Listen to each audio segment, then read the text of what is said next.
Hello, my subscribers. I didn't have too much for props to make a super unique intro.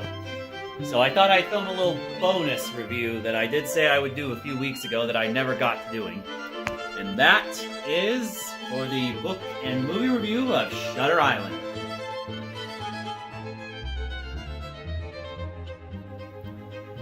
So I guess I'll go ahead and cover the book first, as I did just finish reading the book and just rewatch the movie again. Anyway, Shutter Island, it's definitely a really intense psychological thriller, like a lot of what Dennis Lehane has wrote, like Mystic River and Gone Baby Gone and a lot of his other work. But nonetheless, the characters are all really great, whether it's Andrew / Teddy Daniels and also Chuck Ale, as they are U.S. Marshals sent to go investigate this mysterious prison in Boston Harbor. And nonetheless, let's just say the movie definitely was a great adaptation, but let's go ahead and cover the book first. So without further ado, Shutter Island, the book.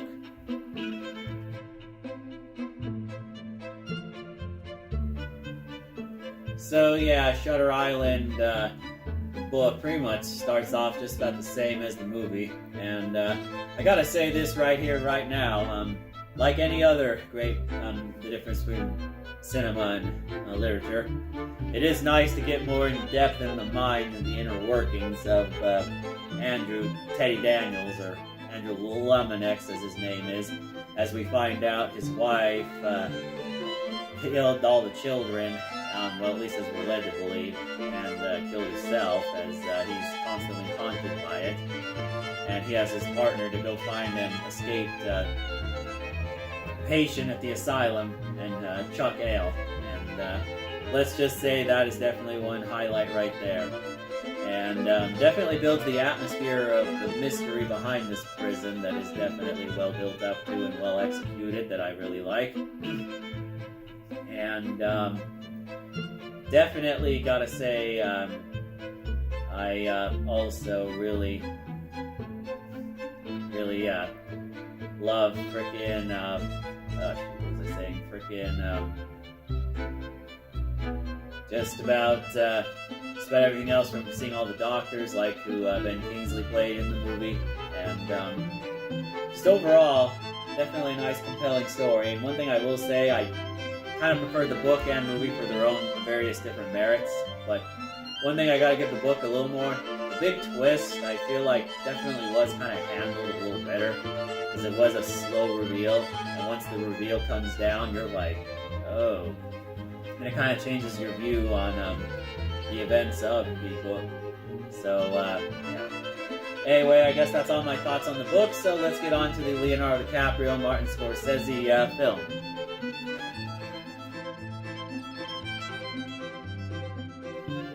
First and foremost, Leonardo DiCaprio, I mean, it's a given in any one of his performances. He absolutely kills it. He had to play more than one role. He kills them all. Or kills them all well in the sense that he was great. And Mark Ruffalo, the Hulk himself, plays Chuck Ale. And one of the head doctors is Ben Kingsley, who does a great job. Just about everyone in this cast is really great, along with Christopher Plummer.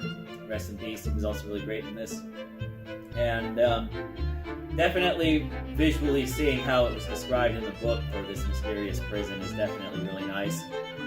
One thing, though, that I didn't catch on my first viewing, but I hate to say it, you're going to catch on your second viewing and other ones, that it does kind of ruin the twist a little bit in this movie, is there are some various hints given out that something is off about Teddy, because the whole story is just one elaborate, as the book explained too, one elaborate role play to bring Teddy back to sanity. I guess he kept failing and failing.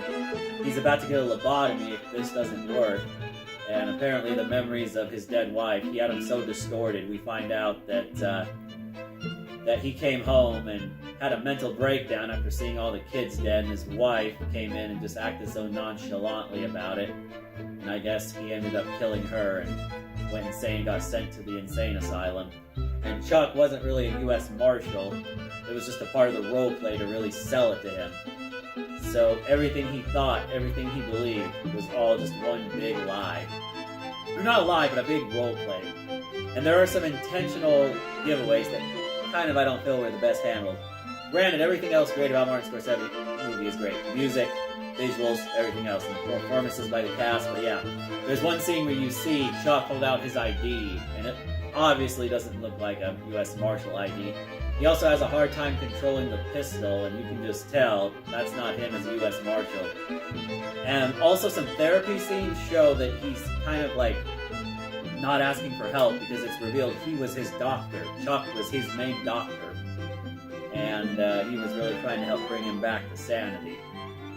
And then it also leads to scenes where Teddy begins to hallucinate a lot, and also the guards when they're supposed to be an escaped convict because who he said wasn't real, the woman, the patient, and they weren't on an active search because it wasn't required.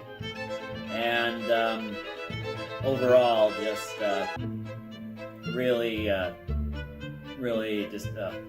I hate to say it, I feel like Scorsese could have backed off a little bit on some of these hints, because when you rewatch the movie a few times, it kind of sticks out like a sore thumb. Don't get me wrong, the impact of the actual twist, visually seeing it go down, oh, it fucks with you. Let me put it that way, it really fucks with you. But, I don't know, I feel like he should have cut them back. But that's really the only knock I have on the movie. Other than that, I feel like the movie used the best tools that cinema has to tell this story.